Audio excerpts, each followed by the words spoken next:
the next speaker. Dr. Nilesh Kumar. Dr. Nilesh? Yes, sir. Yeah, please go ahead.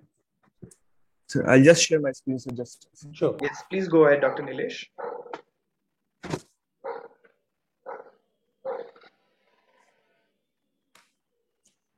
After this, we'll have a keynote address. No problem. Dr. Gitanshri will be presenting it.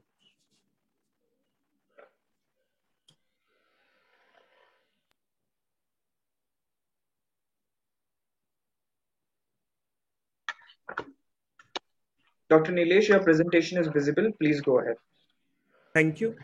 Good morning to all the judges and everyone in the audience. I would like to thank AIOC Scientific Committee for providing me this opportunity. I am Dr. Nilesh Kumar, here to present my work on correlation of posterior corneal curvature changes with residual MRSE post-SMILE. This is free paper 227. SMILE has been proven to have better corneal biomechanics with more predictability, improved visual outcomes, and faster recovery times. OrbScan 2Z, which combines scanning slit imaging with Placido disc to perform corneal tomography, assumes a fixed refractive index of the cornea and aqueous to convert the posterior corneal curvature to diopters. Kim et al. Have reported a forward shifting of the posterior corneal curvature using OrbScan 2Z, and such changes have been previously unaccounted for during the calculation of target emetropia. The evidence, though, is suggestive of misevaluation of posterior corneal surface in post-refractive surgery cornea using OrbScan 2Z.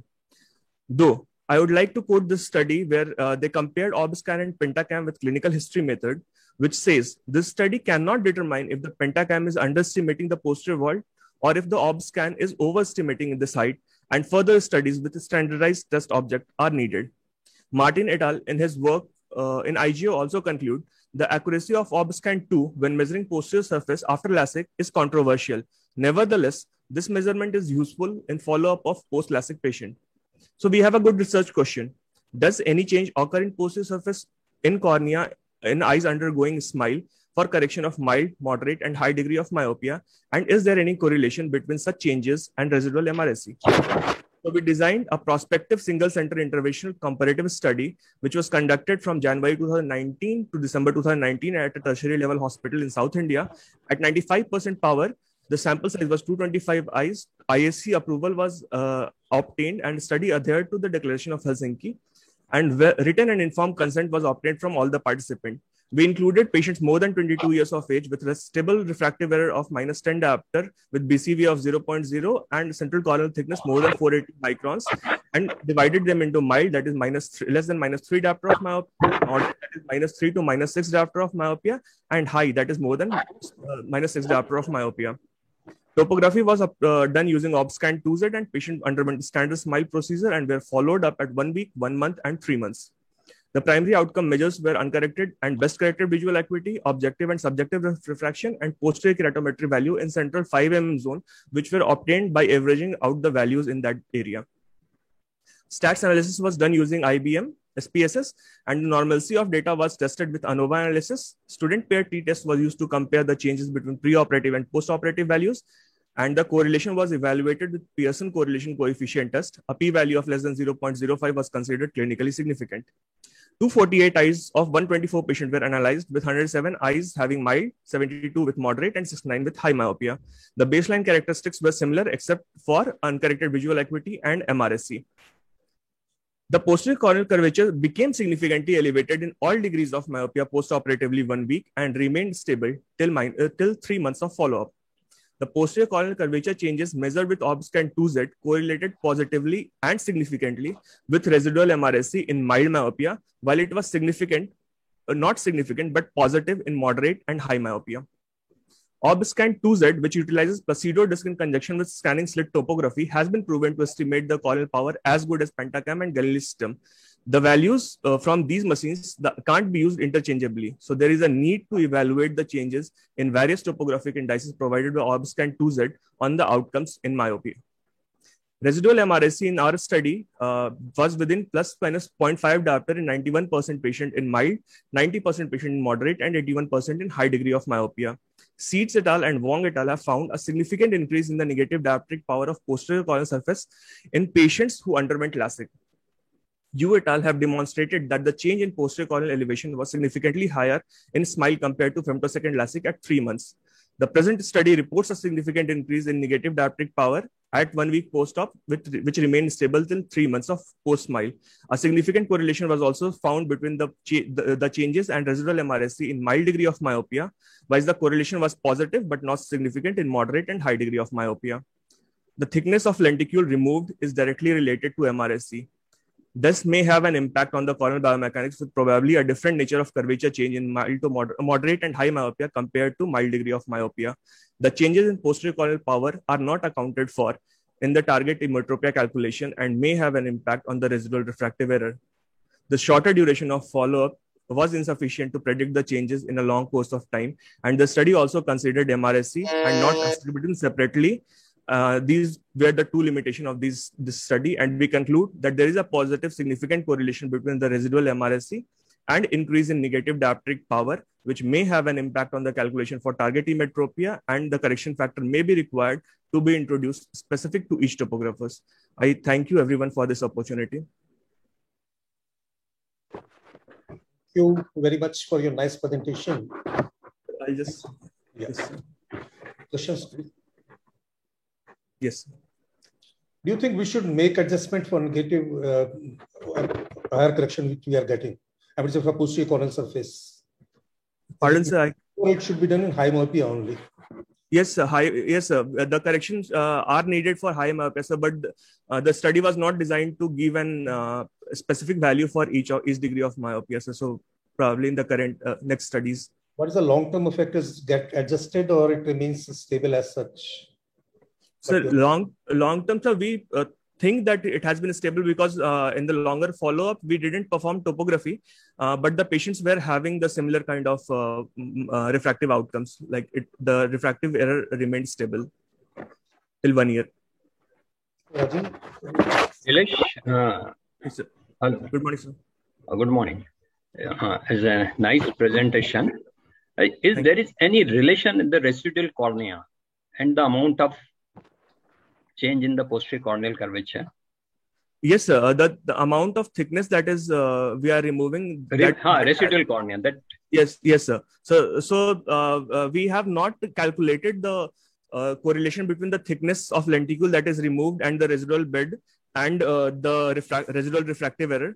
But going by the posterior corneal curvature change, we think that there has been some degree of difference change of curvature in mild and moderate myopia. So there is a different change that is occurring. So it might depend on the residual bed thickness, sir. Definitely, it is a nice thing to adjust because once the residual thickness is reduced in the center, probably the intraocular pressure might be having some effect on the. So that may be a natural course of the change in the which is not assessed till now. Yes, sir. So that's what, sir. We aim to have a big pool of data, and we might perform a regression analysis later to adjust the changes. Okay, thank you. Thank you so much. And we are moving to now next presentation it's a keynote address. It's basically very prestigious Shiv Prasad Hardiya Award. It had to be delivered by Dr. Shreyas Ramamurthy, but since he's not present, and Gitansha Shreyas will be presenting this talk. Gitansha, are you here? Yes, sir. Yeah. Dr. Gitansha is Academic Director of Cataract and Refractive Surgery in the Eye Foundation. She's got a ICAPR grant for research in corneal cross-linking in 2012. She was conferred gold medal by IIRSI. Then she was the youngest to achieve it. And she has been a guest reviewer for some very high-impact journals like Lancet, like JCRS, AGO, Eye Envision, BMC, Eye Care, and a lot more. Then she has been associate editor for refractive surgery in Indian Journal of Ophthalmology. She is the winner of Best Paper in IOC in Cornea in 2019 and refractive surgery in 2020. Basically, the presenting author was Dr. Shreyas, but the chief author was Dr. Gitansha. So I've just allowed her to present her talk. Dr. Gitansha, please. Thank you so very much, sir, for the opportunity. Are my slides visible? Yes. Yes, Dr. Gitansha, they are very visible. Please go ahead. So very good morning to all of you. My free paper today is on the analysis of visual outcomes following cyclotorsion correction versus none in SMILE for astigmatism. I have no financial disclosure. Now, one of the major challenges in refractive surgery is accurately treating high powers, especially cylinder. This essentially is because of two reasons. One is getting an accurate refraction for these high errors. And the second is the fact that there is a certain torsion, which is also known as cyclotorsion, from when the eye is in sitting position to the patient going down into lying down position. A cyclotorsion of greater than 2 degrees, if not corrected, can also induce an undercorrection, especially in high astigmatisms. While the average cyclotorsion of the eye is around 3 degrees, it can go as high as 12 degrees, and a 4-degree rotation can induce an undercorrection of up to 14%. Now, a lot of talk has been going on as one of the major disadvantages in the VisuMax platform is that there is at present no technical support for this cyclotorsion compensation. So the purpose of our study was essentially to compare the visual outcomes following cyclotorsion compensation versus no compensation in SMILE for high astigmatism in a contralateral cohort. This was an interventional prospective case series at a tertiary eye care center, and ethics committee protocols and written informed consents were duly obtained. Now, the inclusion criteria, the other inclusion criteria was similar to as all laser vision corrections like SMILE. However, for the purpose of this study, we only included eyes wherein the manifest cylindrical refraction for both the eyes was at least 1.5 diopters, and the intraoperative cyclotorsion noted was 5 degrees or more. Exclusion criteria were the same as that of SMILE. This was a contralateral eye study performed on the VisuMax femtolaser system. We used the triple centration method, wherein 3 markings were made at 180, 360, and 270 degrees at the 7 millimeter central cornea on the slit lamp in sitting position. The intraoperative cyclotorsion was also measured, and only eyes wherein it was 5 degrees or more were included in the analysis. So this is a short video which shows the compensation. The cyclotortion here happens in 2 steps. The first is from sitting to lying down, and the second is because of the suction-induced pressure. You can see the 3 marks clearly, and also you can see that there is a certain intorsion of the globe after the suction has been released. So the clinical evaluation was done post-operatively at 1 and 3 months. The visual acuity and refraction was performed by a blinded senior optometrist, a single optometrist at each visit, and the other normal investigations like slit lamp, tomography, IOP measurement were also obtained. So when you look at the results, we included 30 patients with bilateral high myopia. So that was 60 eyes. The mean keratometric values and the pachymetry between the 2 eyes were not statistically significant. The median cylinder that we had included was -2 in the cyclotorsion compensation group and -1.75 in the nil cyclotortion group. However, the difference was not statistically significant. Also, the cyclotorsion noted intraoperatively was around 7 degrees and similar in both groups. Now, post-operatively, you can see that the median cylinder was -0.37 and -0.25 in the cyclotorsion compensation and nil compensation group. There was no significant difference in any of the visual outcomes, either at 1 or 3 months. We also use the Alpin's criteria to study the astigmatic outcomes, and you can see that they're fairly matched groups in both the arms. The correction index shows a slight undercorrection in both the groups, which is very normal with these high myopic, high refractive cylinders. This is just a vector analysis of the Alpin's criteria. So beginning with the discussion, one of the first studies on cyclotorsion compensation in SMILE was published by Dr. Ganesh et al., wherein he showed that significantly better outcomes were obtained following cyclotortion compensation when either the eyes had a high astigmatism or a high cyclotortion. However, there was no control arm, and one of the major drawbacks was that they had applied a 10% overcorrection nomogram. So whether the patients truly did better because of the nomogram or because of the compensation is not very clear. Subsequently, no significant difference was noted in a study by Zhu et al. However, you can see that the cyclotortion intraoperatively was very low, around 0.6 and 3.2, and very different in both the groups. The third study had similar cyclotortion compensations and a relatively moderate degree of astigmatism, However, the intraoperative cyclotorsion again was not very high. So in order to overcome all of these limitations, we did a contralateral cohort with a high astigmatism and a high cyclotorsion analysis. Now, one of the major limitations of this study was, as with all manual markings, like even when we do a limbal marking for the toric IOLs, there are certain inaccuracies with the limbal marking. It is cumbersome, and there can be an error of as high as 2.8 degrees, while the average range is only 3.8 to 6 degrees. Also, the mark itself is very thick and could account for about 1 to 2 degrees. So I just like to conclude that correcting high astigmatism still remains a challenge. However, manual cyclotorsion till date may be an ineffective method of treating the same, and we may require newer inbuilt mechanisms within the machine, which might be the future path of smile management in high astigmatisms. I'd like to thank you for your patient hearing. Dr. Gitansha, it was a wonderful presentation. Thank you, sir. And of course, it was won the best award. Shri Prasad Oration was there. And normally we don't ask questions after a keynote address.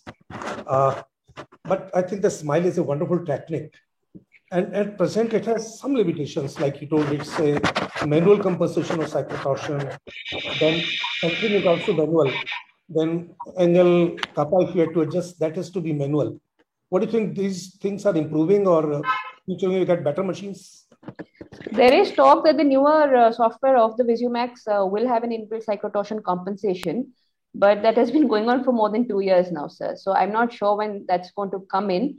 There has been a lot of advances in hyperopia management in smile at present. I think that's going to be the next thing that's going to come. But as of now, I feel everyone talks about undercorrection in smile because there's no compensation mechanism. But if you look at multiple peer reviews and Cochrane reviews, we'll see that the undercorrection in smile is actually similar to that in LASIK, but no one just talks about it because there is a compensation. So I feel as of now, the machine itself is good enough. The results are fine. The surgeons can alter certain nomograms based on their outcomes, but manual compensation, I feel, doesn't really work as well. It's very cumbersome. Markings, they can slightly spread. They're very thick. Obviously, the precision is not very high. So I feel as of now, the results that we're getting without compensation within the VisuMax are good enough for the visual outcomes. And what about the active eye tracking, which we are getting now? It's showing that they are coming with newer models. They got the active eye tracking, which is not available at present in VisuMax. Yes, sir. But here the difference is, sir, that basically when we're doing an excimer laser, the eyes might still be moving, which is why we need the effective eye tracking. In smile, the lenticule is formed when the patient is under suction. So the eye movement doesn't happen as such. So once the lenticule is already formed, the refractive correction is over per se. All we need to then do is remove the lenticule. So eye tracking in smile is not really necessary, as against an excimer ablation, wherein it's necessary during the ablation procedure. That's very valid point. Any questions to Dr. Deepak? All right, I would request, if there is no question, with the permission from our judges, I would like to invite Dr. Raj to please go ahead and present his work.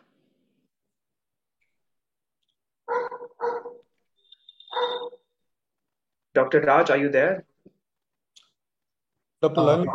Yeah, Lionel. Yes, I'm here. I'm sorry. You called it Raj, right? Yeah, Dr. Lionel Raj. Yeah. May I request you to please unmute yourself, start your camera, and please start the presentation.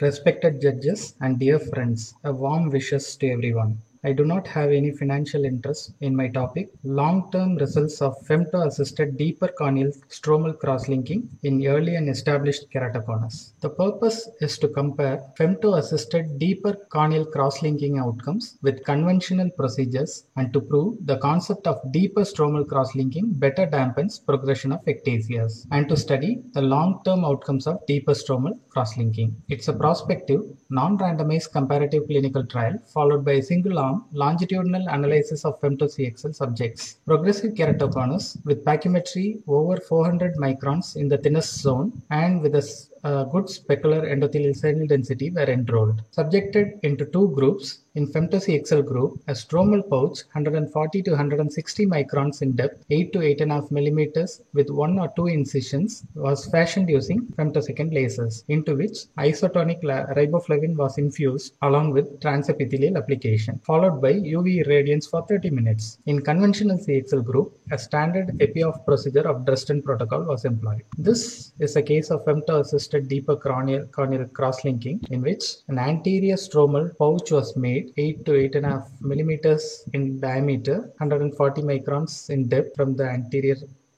cornea, into which riboflavin was infused along with transepithelial application, followed by UV irradiance. The results were studied in two phases. In phase 1, vision, thinnest pachymetry, maximum and mean keratometry values, astigmatism were analyzed between femto-CXL and conventional CXL group by 1 year, in addition to OCT-derived depth of demarcation line measured by 1 month. In phase 2, femto-CXL subjects were followed annually till the end of 3 years for stability using repeat measure statistics. 47 subjects in femto-CXL and 21 subjects in conventional CXL were enrolled. Phase 1 results. The uncorrected visual acuity improvement was by 2 Snellen's line in femto-CXL group and by 1 Snellen's line in conventional CXL, and the best corrected vision improvement was similar. The minimal central corneal pachymetry was well maintained in femto-CXL group, whereas it is reduced by 27 microns, which was statistically significant in conventional CXL group. So we could arrive at a conclusion: deeper stiffening of cornea reduced keratolysis and thinning of cornea. Cross-linking flattened corneas in both the groups significantly. Astigmatism reduced in femto-CXL by 0.32 diopters by 1 year. It is increased by 0.27 diopters in conventional CXL group, which was of clinical significance and no statistical significance. Interestingly, the depth of the demarcation line found in conventional CXL group was 243 microns, and the mean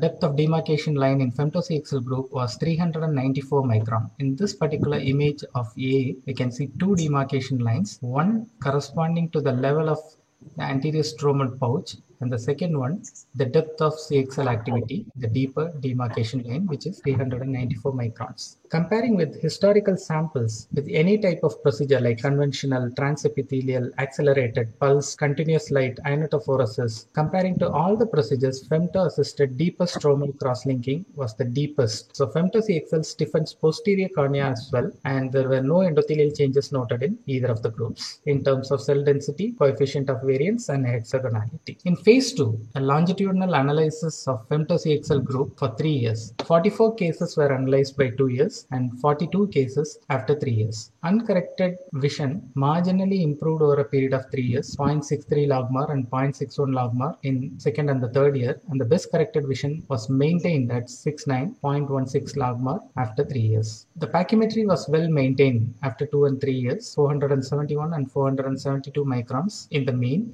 and the astigmatism improved over a period of up to 2 years and stabilized well till 3-year end. We did notice a central haze, post-CXL haze in most of the cases, as the CXL activity is very deep, but it reduced over a period of 3 months and it was no more seen by 1 year. To conclude, cross-linking deeper than 250 microns could be achieved with femtolaser-assisted stromal pouch for deeper diffusion of riboflavin than with conventional cross-linking procedures. And femto-assisted deep stromal cross-linked corneas remain stable with no progression after 3 years. What is well known? CXL activity stiffens cornea, and researchers and clinicians believe demarcation line as the depth of CXL activity. And what this paper added is creation of a stromal pouch for riboflavin enhances deeper diffusion of the dye and deeper CXL activity. In the present day scenario, the deepest demarcation line was observed in this cohort with larger case series of 47 eyes and with a longer follow-up period of over 3 years. Thank you. Very nice study, Dr. Lionel. Yes, thank you. Dr. Sagar, Dr. Nayak, questions? No, sir. It's absolutely. Are you treating with the cleavage plane or it's just an entry of injection here? It is creation of a pocket along with an incision of 1 millimeter, so that we enter into the pocket, infuse riboflavin. But is there any cleavage on the cornea plane? Is there any? I think Pardon? is what just we do in femto. We make a flap, or in smile. What we is the same thing, or It is almost similar. Only thing is we don't make a vertical cut. It's only a horizontal cleavage along with a small incision, just like smile. but if this cornea is already weak and you're creating a cleavage there on the cornea plane, don't you think it will affect the biomechanical stability? The biomechanical stability gets weakened with vertical incisions on the cornea. That's where smile also overweighs than LASIK. So, and that is what was the research challenge we had with this paper, with this particular project. But over the period of 3 years, and now the early cases more than 5 years, we never noticed any weakening. Is it the pouch only, or you're creating a cleavage? Or that's I wanted to know. It's a pouch. It's a pouch along with an incision. Right. Any more questions? Cost factor, sir. And Dr. Lyon, yes. There is a significant difference between the reduction in the astigmatism and that is, it comes to 0.6, around 6.6 diopter difference. So you might say that. So have you assessed this conventional cases up to 2-3 years, which you have assessed for the femto-assisted? So that might be probably that efficacy of this, they can prove that efficacy of that conventional is slightly less as compared to deeper cross-linking. I got your point, sir. We had this comparative study. We had the endpoint by 12 months. And as an extension study, we only followed longitudinally the femto-CXL group.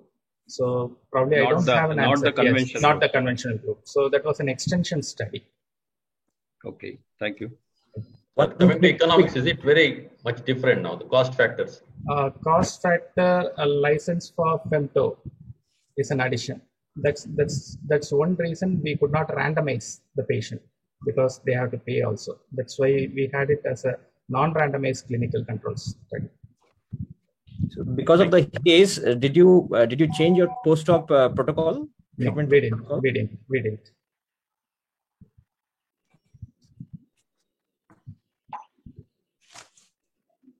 Okay, Thank you so much. Next talk. Yeah. Dr. Mohammed Ibrahim Asif is here. Dr. Asif? Dr. Asif, are you there? Okay, I checked the order. I can't see Dr. Asif here right now. And Dr. Pavitra? Dr. Pavitra Patel? Dr. Pavitra? Was there? Maybe Dr. Pavitra, are you here? Okay, Dr. Vinod, unfortunately, we don't see Dr. Pavitra also here. Okay, if he comes in, meanwhile, we can adjust her. Next speaker, please. Dr. Smith. Yes, sir. Yes, Dr. Smith.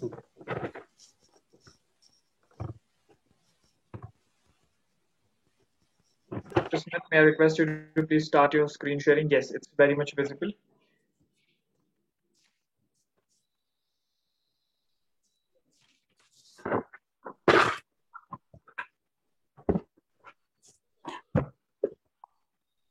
Is my screen visible? Yes, it's visible and your time has already started. Please go ahead. Yeah. Very good morning, respected panelists, my dear colleagues and friends.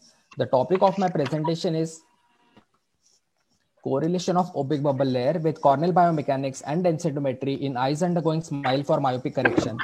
My co-authors, Dr. Sri Ganesh and Dr. Sheetal Brar, are consultants to Carl Zeiss Meditech. I do not have any financial disclosures to be made. SMILE, as we all know, is becoming increasingly popular as the surgical procedure of choice for the management of myopia and myopic astigmatism, and on account of its precision, biomechanical stability, and better ocular surface. The biomechanical strength of cornea is greater in its anterior layer due to stronger interlamellar collagen bonding, and because of minimal disruption of peripheral collagen fibers, SMILE offers relatively better corneal biomechanics. The two most widely used devices to measure the corneal biomechanics are the ocular response analyzer and the Corbis ST. Corbis ST applies air pulse on the cornea and then observes and records the movement using a high-speed Scheimpflug video camera in real time.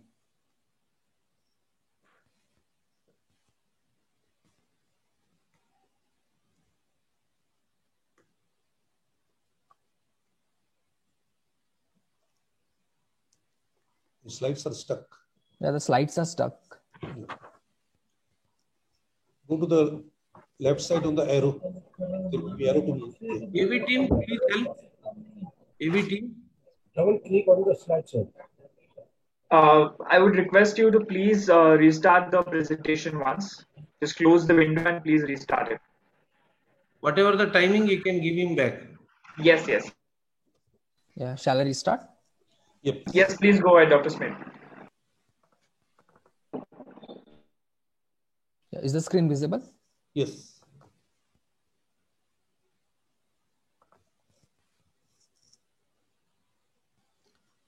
A very good morning, respected panelists, my dear colleagues and friends. The topic of my presentation is correlation of opaque bubble layer with corneal biomechanics and densitometry in eyes undergoing SMILE for myopic correction. My co-authors, Dr. Sri Ganesh and Dr. Sheetal Brar, are consultants to Carl Zeiss Meditech, and I do not have any financial disclosures to be made. SMILE, as we all know, is becoming increasingly popular as the procedure of choice for surgical management of myopia and myopic astigmatism on account of its precision, biomechanical stability, and better ocular surface. The biomechanical strength of cornea is greater in its anterior layer due to stronger interlamellar collagen bonding, and because of minimal disruption of peripheral collagen fibers, SMILE offers relatively better corneal biomechanics. The two most widely used devices to measure the ocular corneal biomechanics are the ORA and the Corbis ST. Corbis ST applies air pulse on the cornea and then observes and records the movement using a high-speed Scheimpflug video camera in real time.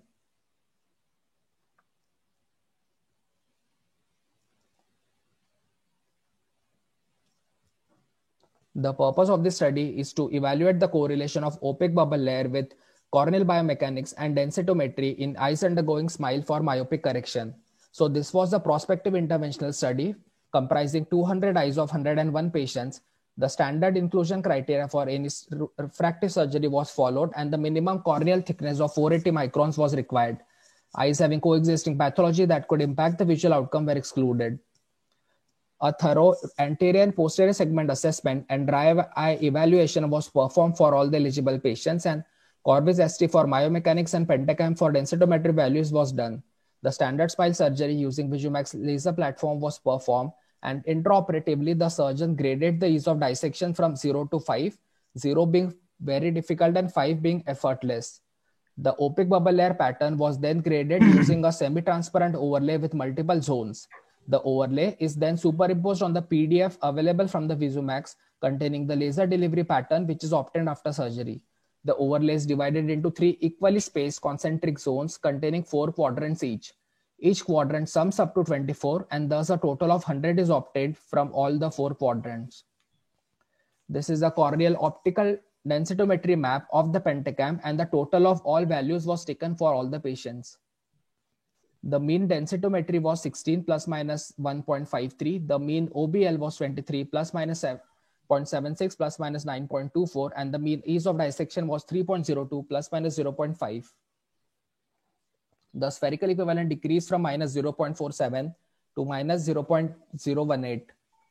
There was a positive correlation of OBL with densitometry and OBL with post-op OSI, indicating higher OBL requires delayed visual recovery, and the negative correlation of ease of dissection with OBL and the negative correlation of ease of dissection with the densitometry indicates that denser corneas and thicker OBL affect the visual quality as well as the dissection is difficult, and all these values were statistically significant. The safety graph shows that 90% there was no change for 90% of the patient and 11% gained 1 line, and the efficacy graph showed that more than 86% of patients had UDV of 20 by 20 or better. The refractive astigmatism as well as the spherical equivalent predictability was within 0.5 diopters. From the analysis of 3 cases, Wang and co-workers had hypothesized that during SMILE, a cornea with stronger biomechanics is more likely to experience OBL. The OBL tends to occur at the edge of posterior and anterior surfaces of the lenticule, and the occurrence of OBL can be influenced by various factors that affect corneal biomechanics, like the thicker CCT, thicker RST, and the stiffer cornea may increase the risk of occurrence of OBL. The relationship between corneal biomechanics and surgical outcomes of OBL in smile surgery is of great importance for improving the safety of smile. In conclusion, occurrence of OBL can be influenced by various factors like CBI, TBI, pachymetry, and densitometry. A positive correlation of densitometry with OBL and the ease of dissection indicates higher OBL percentages in denser corneas, which in turn affects the post-operative visual recovery. Based on this, existing nomogram for energy settings and spot spacing can be refined to obtain a better bubble pattern. Thank you so much for your kind attention. It's a very nice presentation. And Dr. Kudlu, can you make a comment on it? Dr. Kudlu is with us. Yeah. Sir? Yeah, sir? Sir, actually, I was there for the initial presentation. Then I logged in between to Kelman Hall. There was some problem with the Kelman Hall, sir. So, Dr. Krishna, whatever your problem is, please drop in the direct text. I'll try to solve it. I had called now Pallavi and told that there was some problem was there in the Kelman Hall. Could be able to sort it out now. Okay. I'll check. But here we are continuing with the relay because speakers are waiting. So I would request you to please mute yourself and drop a direct message to me. I'll try and solve it. All right. With that, we have Dr. Pavitra logging in again. So with the permission of our judges, I would request Dr. Pavitra to please. No, see, 1 minute. I am the member scientific committee. Since I logged in, Dr. Vinod Arora, thinking that I was listening to this particular talk, he asked me the opinion. You understand? Without knowing that you cannot unmute me. Understand? We totally understand, sir, but I would request you to drop a direct message because there are others already done. We are only doing. We took almost 100 meetings with your AV guys. Understand, Prasad? So, sir asked me the question about, did you hear about the presentation? Give the comment. That was the discussion. I'm so sorry. I didn't get that. About the expert comment, yeah. For expert comment. Understand? Please go ahead. If you have comment. I thought you are busy in Kelman Hall. That's why you jumping in. No. I immediately logged in when sir called. You should realize. I apologize for that. I should realize and talk. Please go ahead. All right. Thank you, Dr. Krishna. I apologize for all the mishap that happened. I would request Dr. Pavitra to please go ahead and present her talk. Thank you.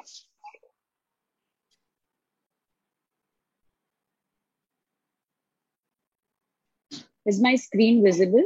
Yes, very much visible. Please go ahead. Thank you. Good morning, everyone. At the outset, none of the authors have any financial interest. I'm Dr. Pavitra Patel, and my today's presentation will be on night with or without armor, ocular viscoelastic devices versus OVD-free implantation of ICLs. So it is a well-established fact that implantable collamer lens, better known as ICL, is a proven option for these high refractive errors not suitable for keratorefractive procedures.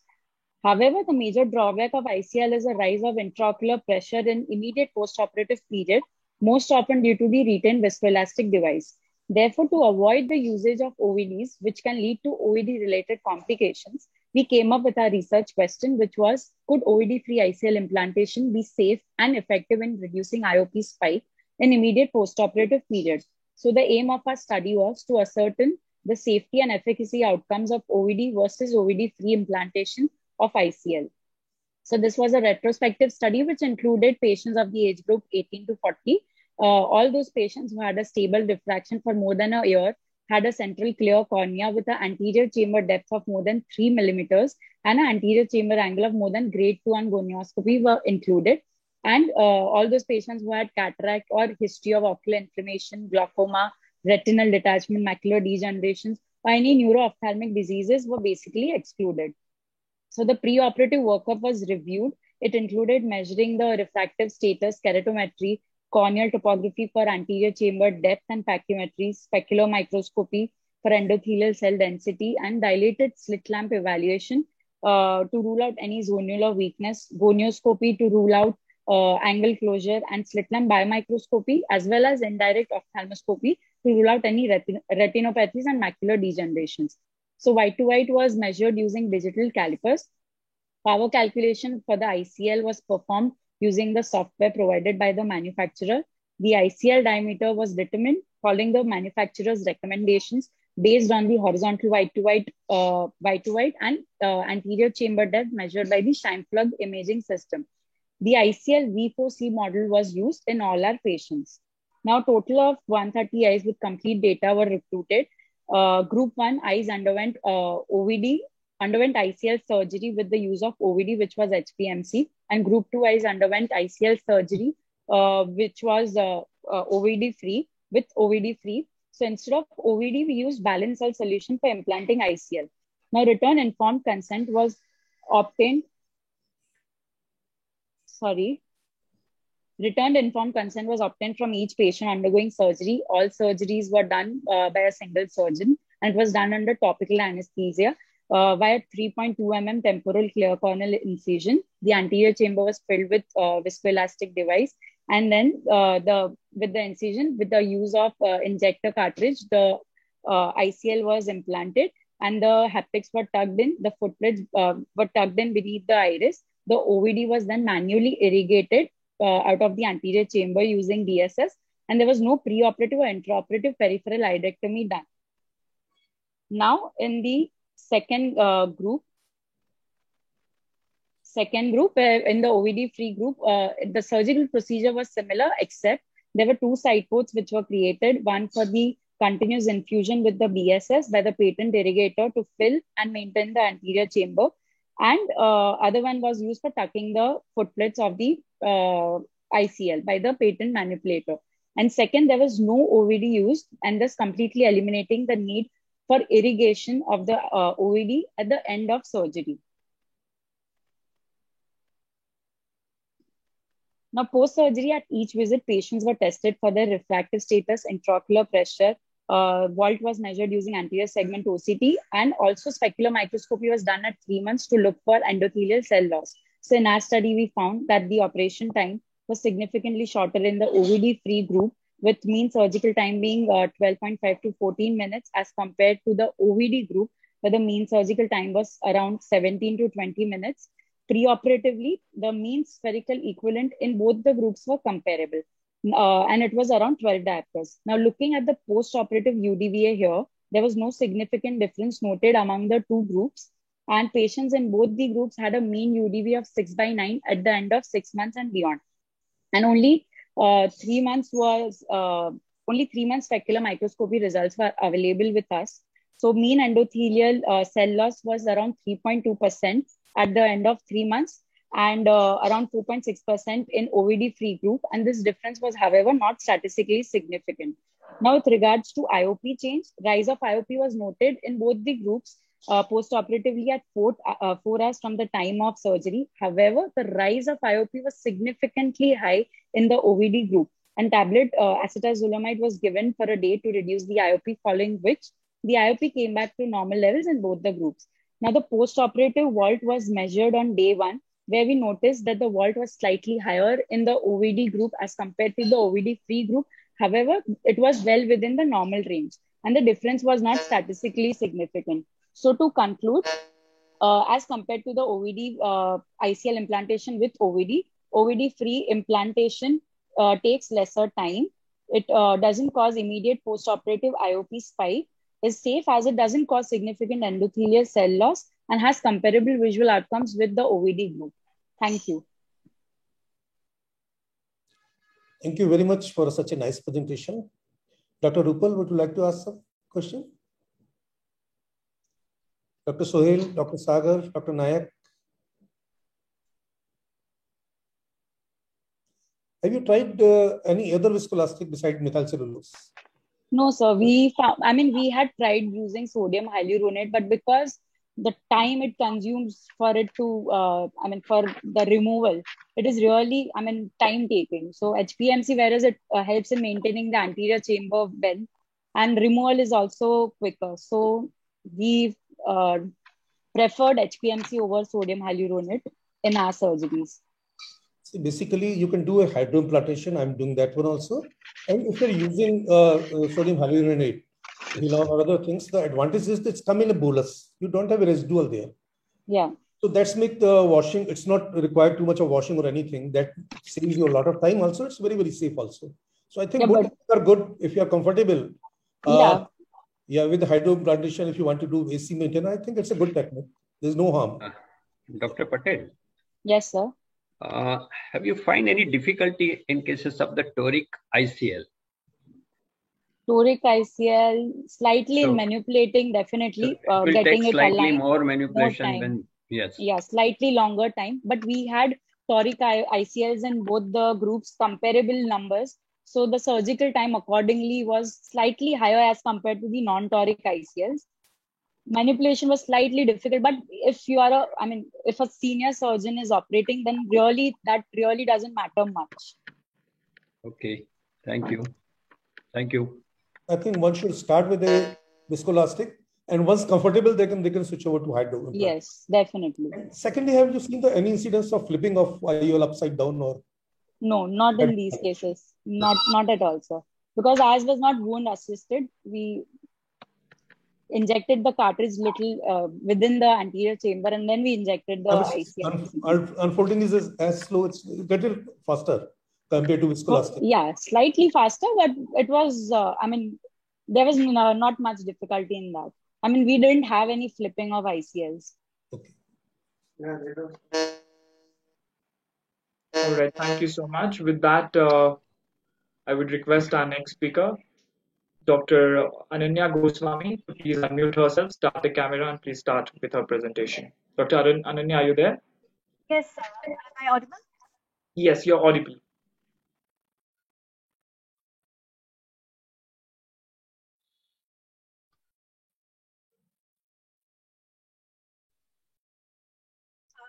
Good morning, respected panelists and my dear colleagues. My paper is about comparison of topical chloroquine phosphate and topical cyclosporine A. I have no financial interest or any relationships to disclose. As we all know, there are two mechanisms of post-classic dry eye. There is a neurogenic theory and there is an inflammatory theory. I'm so sorry. Can I restart? Because I think the slides are moving on its own. Yes, please go ahead and restart from your screen. Yeah, it's okay. It's fine now. So as we know, there are two theories, the neurogenic and the inflammatory theory. The neurogenic theory, the nerves recover by 6 months, whereas the inflammatory theory, because of release of the inflammatory mediators, there is alteration of the tear film dynamics. Post-LASIK, in the tear film, there is decrease in the TBUT, there is decrease in the tear film ascorbic level, whereas there is increase in tear cytokines as well as tear fluorescence clearance time. With that, there is introduction of a new drug, which is chloroquine phosphate, which is an experimental steroid-sparing anti-inflammatory drug, which has been used in management of dry eye. Now, chloroquine phosphate acts by NF-kB, where it translocates P65 and it decreases the cytokine release. There is also autophagy, which decreases the inflammation. Now, ocular surface instability after dry eye is mostly contributed to the inflammatory pathway. And there has been no study which has evaluated and compared the effect of chloroquine phosphate and cyclosporine as an adjunct to the standard therapy in maintaining the post-LASIK ocular surface stability. With that, we came to the aim of our study to compare cyclosporine A and chloroquine phosphate as an adjunct to the standard therapy in post-LASIK ocular surface stability. It was a randomized control trial in a tertiary care center. 156 eyes planned for femtosecond LASIK were randomized. The patients had no ocular comorbidities and there were no previous ocular surgeries. Our primary outcome was ocular surface disease index, OSDI score, and our secondary outcomes were tear breakup time, Schirmer test, tear osmolarity, tear matrix metalloproteinase 9 levels, visual acuity, and other ocular adverse side effects. The patients were randomized into 3 groups. The first group received after LASIK surgery, they received topical antibiotic for 1 week, topical steroid in tapering doses for 1 month, and topical carboxymethyl cellulose 0.5% 4 times daily for 3 months. So, second group received topical cyclosporine A 0.05% twice daily for 3 months, along with the standard treatment. And the third group received topical chloroquine phosphate 0.03% twice daily, along with the standard treatment. After 3 months, all the participants received a CMC 0.5% 4 times daily for 3 months. We followed up the patients at 1 month, 3 months, and 6 months. Now, coming to the results of the discussion, the mean age of all the patients were comparable across the 3 groups. The visual acuity, the median change in visual acuity from baseline up to 6 months was comparable in all the 3 groups. And there was no difference in the visual acuity between cyclosporine and chloroquine at all time points. We noted no adverse effects like irritation, redness, and corneal erosion related to the topical installation of the medicines. The baseline parameters of all the groups were comparable. Now, moving on to the primary outcome, which was ocular surface disease index, post-LASIK, we noted there was significant increase in the OSDI score in all the 3 groups. However, the increase was much more for the control group as compared to the chloroquine and the cyclosporine. We further studied the trend of change of OSDI scores across the 3 groups, and we noted that the trend was maximum for the control group, followed by the chloroquine group, and there was least change for the cyclosporine group. There was no statistical significant difference between cyclosporine and chloroquine at any time point. Now, moving on to TBUT and Schirmer, we compared the groups by pairing them, and then we studied the change in TBUT and Schirmer across different time points, that is from 0 to 1 month, 0 to 3 months, and 0 to 6 months. We noted that there was significant change in TBUT and Schirmer between control and the cyclosporine group and control and the chloroquine group at all time points. In Schirmer, there was no difference between chloroquine and cyclosporine group at any time point. However, in TBUT, we noted at 6 months, there was significant difference in the TBUT between chloroquine and cyclosporine. Again, coming to the change of trend, the trend was maximum for control, followed by chloroquine and for cyclosporine. Moving on to tear osmolarity and MMP9 levels. Again, further comparing them by pairing them, we noted there was significant difference between control cyclosporine A, control and chloroquine. And we also noted the tear osmolarity at 6 months was significantly lower for cyclosporine as compared to the chloroquine. Coming to the MMP9 level, which we analyzed by doing ELISA in the tear film, the trend of change of MMP from 0 to 1 month, 0 to say 3 months, and 0 to 6 months was maximum for the control group. It was followed by the chloroquine, and least for the cyclosporine group. The cyclosporine levels were comparable to the chloroquine MMP levels at all time points. To conclude, both cyclosporine and chloroquine are useful adjuncts in standard therapy to maintain the ocular surface stability after LASIK surgery. We noted that cyclosporine was slightly superior to chloroquine in tear osmolarity and TBUT at 6 months after LASIK surgery. However, we need a long-term follow-up study along with more patients to determine the optimal duration of treatment needed for cyclosporine and chloroquine, and also study any potential adverse effect. Thank you.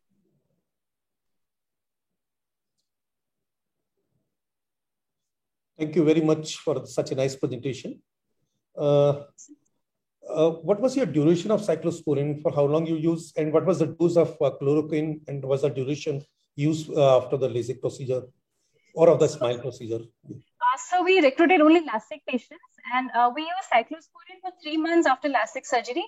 We also used chloroquine for 3 months. So both were advised at twice daily dosing. Okay. And beyond 3 months, they all receive CMC 0.5%. Dr. Rajiv? Good idea to start that cyclosporine or HCQ along with the initial state. So that is a good study, probably. Okay, then. I think in routine advanced surface ablation, we are already using it routinely. But to be used in LASIK, I think it's a good idea. Yes, sir. It is the first time we have evaluated in LASIK patients. Prior to this, yes, we evaluated for dry eye, sir. Thank you. Any more questions? Thank you so much.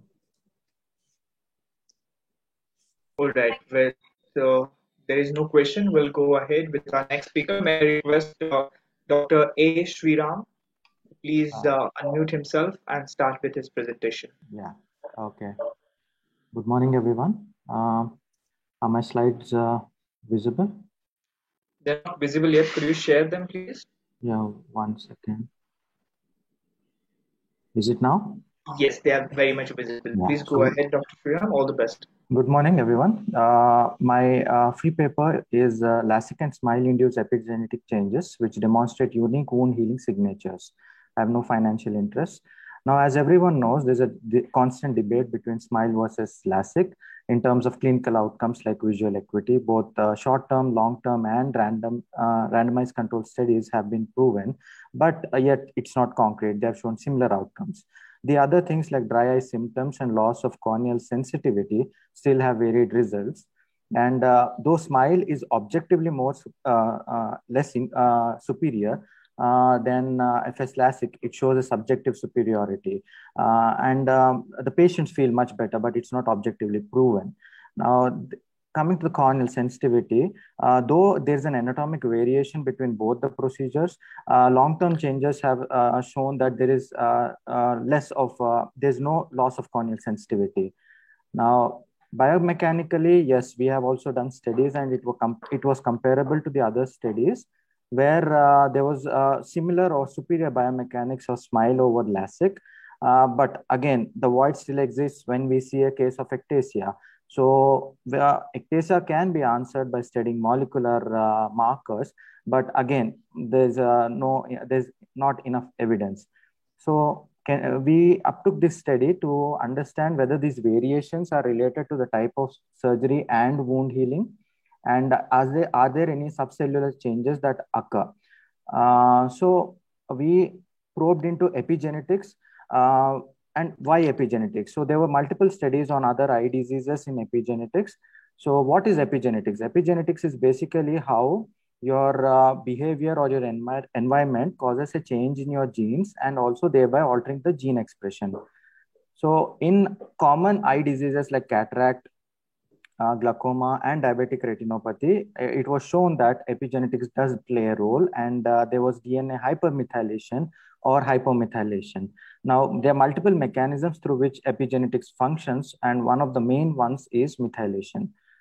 So we tried to answer by conducting this study whether the variations between both the procedures can be answered through epigenetics. We conducted a prospective observational case control study, and 20 donor globe eyes were obtained. 8 underwent LASIK and 8 underwent SMILE. And we compared the results by understanding the differentially methylated sites and identifying the CPG levels. P-value using false discovery rate was obtained, and gene ontology analysis was performed. Now, a little overview of the methods. 19 donor globes were taken. 8 had underwent SMILE, 8 had underwent LASIK, and 3 were in control group. Now, after the procedure, the eyes were incubated in DMEM, that is Delbecq modified Eagles medium, for 2 weeks and for 3 days and 2 weeks, and so were the controls. Then we extracted the DNA from the stroma and analyzed them through methylome sequencing by Illumina methylation array. Now, coming to the results, the methylation occurs generally at the CPG sites, wherein it is divided into CPG islands, CPG shelves, and CPG shores. Now, this is the heat map showing the significant genes which are present in all these 3 locations. Now, what is a CPG island? It is normally found at the promoter region. It is a region of 500 to 1500 base pairs of DNA. And the CPG shores and CPG cells are located based on the number of kilo base pairs. So the CPG shelf is around 4 kilo base pairs, and CPG shore is around 2 kilo base pairs. Now, we interpreted these results through the RNBeat software, which takes up the methylation sites and converts them into beta values, and then plotted on volcano plots. So what you're seeing is 3 days, that is the immediate phase, and the center one is the insignificant genes, while the ones on the right and the left, which have the blue and the red, are the ones which are significant. Now, the blue shows that they are hypomethylated, and the red one shows that they are hypermethylated. Now, what does hypo and hypermethylated mean? I'll just talk to you in a few seconds. So, based on the analysis, we had found these 4 genes, KAZN, HLAC, MUC4, and COL24A1. Now, these genes have a specific function. The KAZ gene encodes for desmosome assembly and cell adhesion. HLA-C, as everyone knows, plays an important role in the immune system, part of the HLA class 1. And MUC4 has been shown to be encoding a protein that causes epithelial cell proliferation and differentiation, and also a contribution to extracellular matrix configuration. COL24A is for collagen biosynthesis and assembly of collagen fibrils. Now, in our study, the hypomethylation means turning the gene on or not altering the gene expression. In LASIK and in SMILE, we found that the HLA-C was altered, but COL24A was common in both the procedures. Now, how do we translate this to clinic is that in both the procedures, if we target these particular genes, then we can achieve good clinical outcomes and also thereby probably decrease the chances of ectasia. To conclude, this was our first study on epigenetics in refractive surgery. And yes, both the surgeries are different. And refractive surgeries do cause hypomethylation and hypermethylation. Now, how do we get it at a clinical level is there is development of genetic kits. And through this study, we can probably target or localize the gene and also lead to better surgical outcomes. Thank you. Thank you very much for such a good study. You have a little overshooted your time, but it's okay. Questions from the chairpersons, please. Dr. Shriram, yes, sir. It indicates that if we control gene alteration, that indicate, yes, so you can reduce the chances of ectasia later on. This. Yes, sir. We are just hypothesizing this thing, sir. Yes, we can probably do that. But again, now recently, Avellino has come up with genetic kits and they're still on testing phase. So probably in future, alteration of gene expression can cause a decrease in the ectasia rates. Yes, sir. Thank you. Then we can move on to next talk. Probably there's the last talk before we got a UP State best paper. All right. Dr. Vinod Kumar, there are two more talks left. There is one addition at the end. That's the reschedule that we received. The next one is Dr. Pooja Khamer. May I request Dr. Pooja Khamer to please start sharing her screen? Thank you. Very good morning to all. At the outset, I have no financial disclosures pertaining to this study. COVID-19 has taught us that the power of rapid diagnosis, the power of immunology, and how important it is for us to modulate it at the right time to prevent the undesirable consequences when it came to COVID-19. Similarly, there are a lot of gray areas in refractive surgery like post-LASIK discomfort, refractory dry eye disease, pain without stain, post-LASIK ectasia, keratoconus and cross-linking outcomes, and post-PRK haze or scarring. All this happens in spite of having a preoperative normal evaluation. So the question here is, what is the missing link? We need to identify this missing link at the right time to prevent the undesirable consequences in refractive surgery as well. So there are multiple molecular markers present in our eye at various surfaces like ocular surface and in the stroma, which is responsible for wound healing, which will impact our surgical outcomes, response to therapy, and choice of the medications we use. So the research question was, like all other diagnostic kits available in the market and heavily used, can we also have a point of care diagnostic kit to diagnose these ocular changes? For any kit, we need to have a specific set of antibody markers to pick up the right markers, which is abnormal. What we did was we took a specific set of markers which are elevated or higher in discomfort, which are responsible in keratoconus disease and cross-linking outcomes, post-LASIK ectasia, which are responsible for post-PRK haze or cross-linking haze or scar, which can be detected at the right time to prevent ectasia and dry eye, which are responsible for pain without stain, and also which are responsible for retinal conditions like vascular and diabetic retinopathies, myopia progressions, and glaucoma. So we took a set of these common markers which are similar across all these conditions, and we decided to incorporate them in our point-of-care diagnostic kit to build the reader.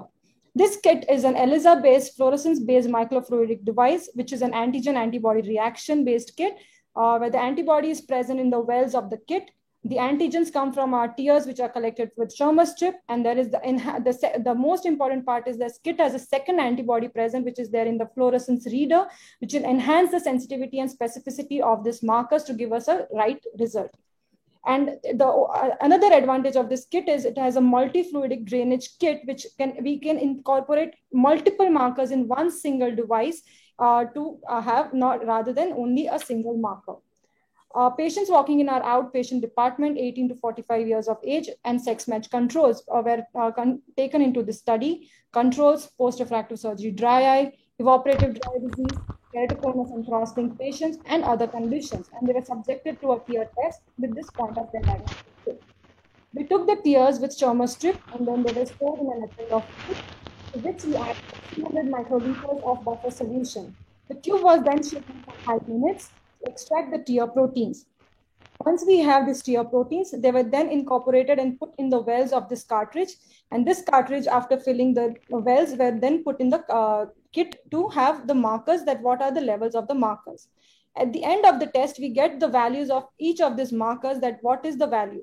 Based on our normative data, we created the reference interval so that we know that the marker value which we are getting is normal or abnormal, and how do we go about it. What we observed was that patients with chronic dry contact lens users, pain without stain, progressive keratoconus, non-responder to dry eye management had higher levels of IL-6, MMP9, and IL-8. Yes, this is suggestive of inflammation, but this will not respond to our normal steroids and artificial tears, and this require a customized treatment. We also observed, when compared to other conditions, that ocular surface conditions like dry eye disease, progressive keratoconus, contact lens intolerance had significantly higher levels of inflammatory markers compared to other conditions.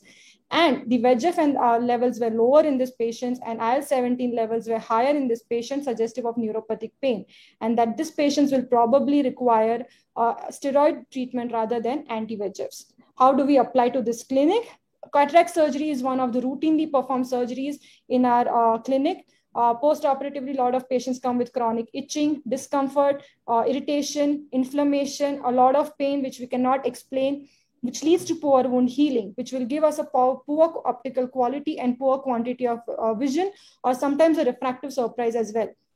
When we did a tear test for this refractive and cataract surgery patients, we found a similar set of markers were elevated for this patient. So what we did was, for all this set of patients, we customized the treatment. Like, if IL-6 and MMP9 are higher, you give cyclosporin. If IL-8 is also higher, you give a trehalose, not just a normal cyclosporin or a chloroquine. So based on these markers, we customize the treatment for each of this patient to have an optimal outcome. We are right now collaborating with a US-based biotechnic company to have mass productions of this kits so that it will be commercially available to all of us in our clinics. We are also working on vascular occlusions and diabetic retinopathy, ROP babies, to have an optimal treatment plan for these patients. Dopamine levels are also detected in tears to control the myopia progression at the right time. And the FDA trials are ongoing at this point of time. So this is the first panel in the world, a first point of care diagnostic kit, which helps us in identifying these markers at the clinical level and diagnose the subclinical inflammation at the right time to optimize the treatment. The journey has been of 10 years, where we started in 2010, and now we are in 2021, where the multicentric trials are going on. And with God's grace, next year we'll be having a personalized medicine with each of these markers in our clinic. Thank you. Thank you very much. It's a nice presentation, Dr. Pooja. Thank you, we sir. had a similar presentation from your center in the academic research also. There's a think under it thing under the apple tree. Yes, sir. I think both presentations are almost same. That was lab on chip. Yes, sir. It's a similar one. Anyway, it's a very good presentation. I think it's going to be useful. You think it will become practical and easier for clinician to use it as far as cost is concerned? Yes, sir. The cost which we are planning to have it for our patient is around 1,000 rupees. So it will just be like your topography test. Maybe right now you'll not do it for all, but in next 5 years, you'll be doing it for your 50% of your patients, because your dry eye patients are going to increase, post-refractive unhappy patients are going to increase. So maybe in next 5 years, you'll be using it for 50% of patients, and in next 10 years, maybe for 100 patients. So this is here to stay. Excellent presentation, Pooja. Probably you are scanning the body with the tear only. Sir, it is like your COVID thing, the power of immunology. All are ocular. So, have you studied that whatever the biomarker you studied and you have planned your treatment according to that biomarker? It has substantial effect. That study has been done? Yes, sir. So the flowchart I showed is based on the markers which is elevated in the tier, we give the treatment according to it, whether the patient needs cyclosporin, Trehalose, or only steroid, or whether the patient will benefit with a modern day dry eye therapy. So we are customizing the treatment based on the tier test which we are getting. And you found the result? Yes, sir. Yes, sir. That is why we are going forward with a larger multi-centric trial. So this kit is commercially available? No, sir. Right now, we just collaborated a few months back with the Biotechnique company. So they are doing a mass production right now.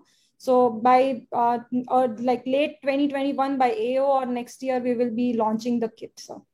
Okay. Thank you. Thank you. Vinod, sir, and also Rajiv Chaudhary, sir. Probably yes, sir. eye opener. Probably if this kit comes, yes, probably this is going to be the eye opener in the field of ophthalmology, sir.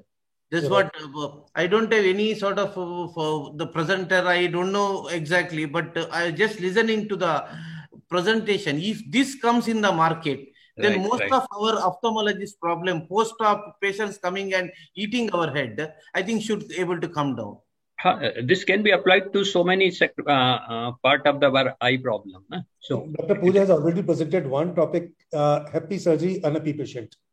That will be the most applicable thing in that scenario. You do very good surgery, everything is very good, but patient is not happy. Some itching, irritation, keep on persisting. Chuban ho raha hai, sir. In your cataract surgery also chuban ho raha hai, which doesn't go with... This is a very common problem. No? Yes. You find no reason for that. Active surgery session, but I wanted to put one slide on cataract because we get a lot of patients coming with chuban ho raha hai. So that is why. Agree. So we are running short of time. I think we can move to next speaker. Thank you, sir. Sure. So we have Dr. Rohan Mehra. May I request Dr. Rohan to please unmute? He's already unmuted. Please start with his presentation. Most welcome, Dr. Rohan. All the best. Yeah. Thank you so much. Am I audible? Yes.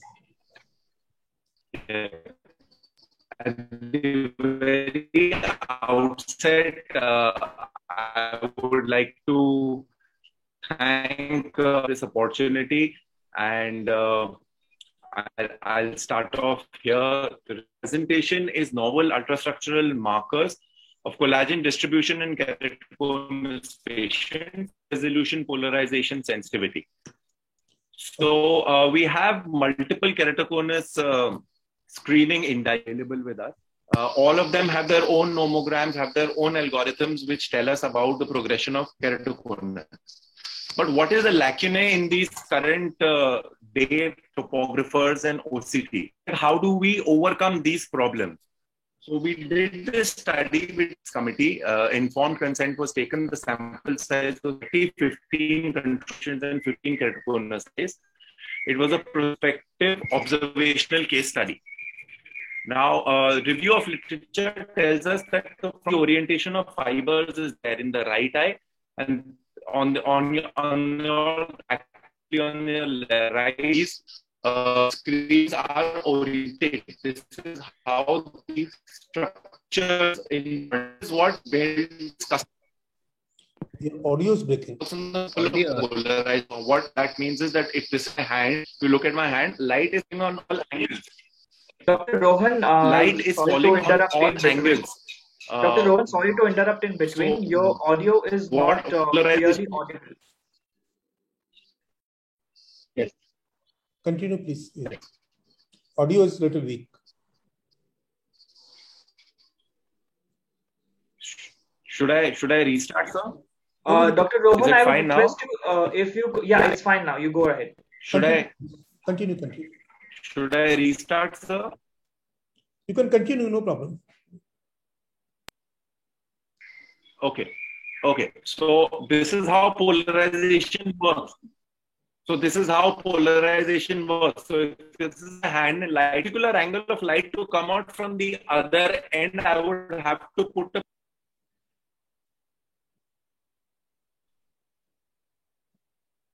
I guess Dr. Rohan was having some technical internet glitches, so he dropped out because of that. Call the next speaker. We are done. He was the last speaker. There were two speakers missing from the session, from the last session. Dr. Mansi is here or Dr. Dr. Mohammed? Asif and Dr. Mansi both were missing. So if you're here, you can please raise your hand and you can start with presentation. But I don't see them here in the panelist list. So it's almost finished. Rohan, can you start again? Dr. Rohan, can you start again? It's the best paper from UP State of Clinical Society. Dr. Rohan, you can start it again if you wish to. Dr. Rohan, please unmute yourself. You're trying to speak something. You're on mute. Dr. Rohan, unmute yourself. I think it's not getting. Yes, sir. I'll start again, sir, with your permission. Yes. Yeah.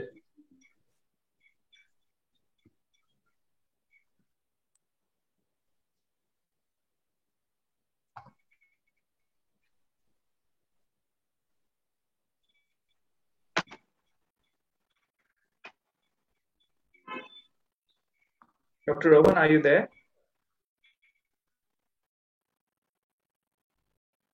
Okay, am I audible? Yes. Yes, you're audible. Can I start, sir? Yes. Can I start, sir? Right, yeah. Right. So the topic is novel ultrastructural markers of collagen distribution in keratoconus patients. Please open your presentation. Should I start, sir? Yes, yes. Yes, I have. Is my screen visible? Yes. Yes, it's visible. Okay. So there are multiple keratoconus. Yeah. So there are multiple keratoconus screening indices that are present in the modern age. All these indices, they give their own keratoconus values and they have their own algorithms to interpret the keratoconus. But what is the lacuna of current day topographers and OCTs?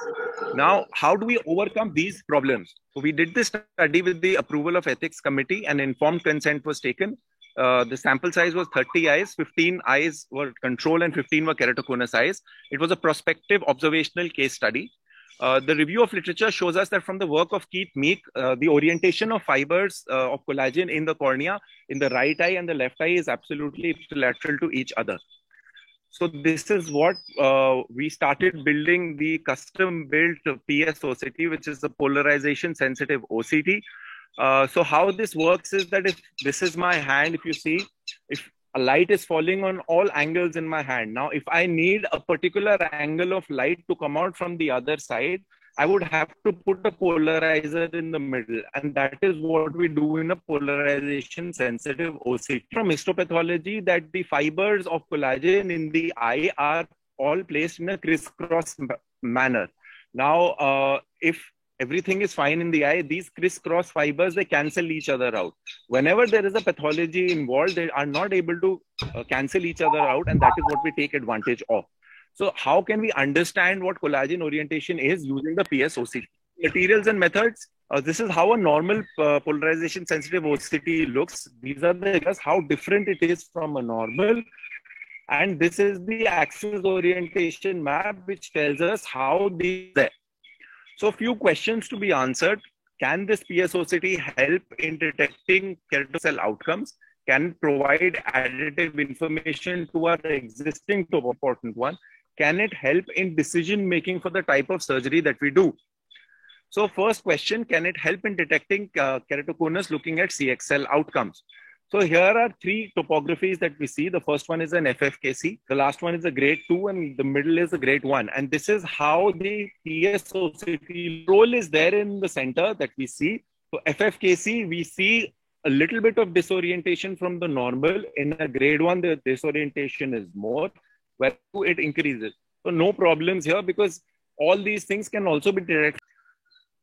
So how does it help in post KXL outcomes? How is it that we can see this KXL has actually helped the patient? So this is a grade 2 keratoconus, and on above we see that this is the pre-op picture. Now the post, see that these collagen orientation is coming back close to what a normal PS OCT collagen orientation looks like. The next question is, can it provide additive information to our topographer? of subclinical KC and PMD. So we see a subclinical KC case. We see that, on the topographer, you cannot actually see that there is any keratoconus in this patient. Epithelial mapping is done. That also is normal. But look at the PSOCT here. How different it is from normal. So even this can actually be picked up if we use this PSOCT. The third and the most important question is, can it making for the type of surgery we offer to our patients? Here we have three things that we need to keep in mind. 60% of patients have normal topography. 20% of patients normal topographies, and we say no to them for a refractive procedure. It is the 20% of the topographies who we do not know whether we should go ahead and do a surgery. These are the cases where so here again we'll explain how this PSOCT. So this is the first one is a normal topography. We see that pre-op here we see that the keratoconus is there, the cone is there at the bottom. So pre-op, we see it on the PSOCT and we see disorientation from normal. So we do not do any surgery here. We see that the orientation from the normal PSOCT is different, but it's not that much. And we choose to do a PRK in this case.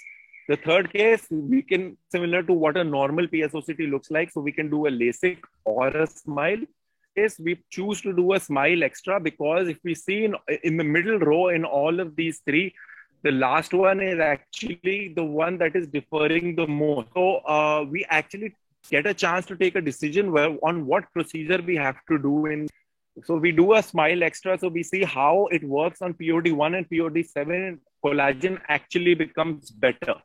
Whereas if we do a SMILE change, how SMILE extra works is that you take the collagen out, you do a 90 soaking of 0.1% isotonic riboflavin, then you do a thinking again of 90 seconds with 18 milliwatts. So we see how three different topographers and non-FKC looks on PSOCT, and differently we can actually see and pick up fully exist. Now for this, we'll have to combine our molecular markers as currently present with us. So how we put it into action is we combine both of them. So our experiment involves your imaging, your topography, a SMILE lenticule in a biorepository. And then this lenticule is processed for gene expression. However, in normal cases, we find high LOX and high collagen, whereas in suspicious cases, we find low LOX and low collagen.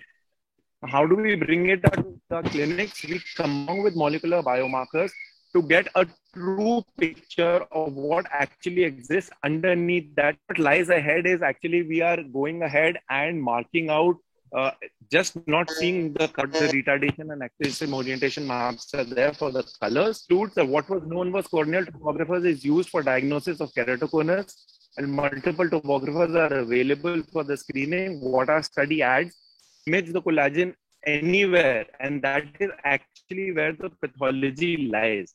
And future is that it can preoperative workup of refractive surgery patients in cases of suspicious topography.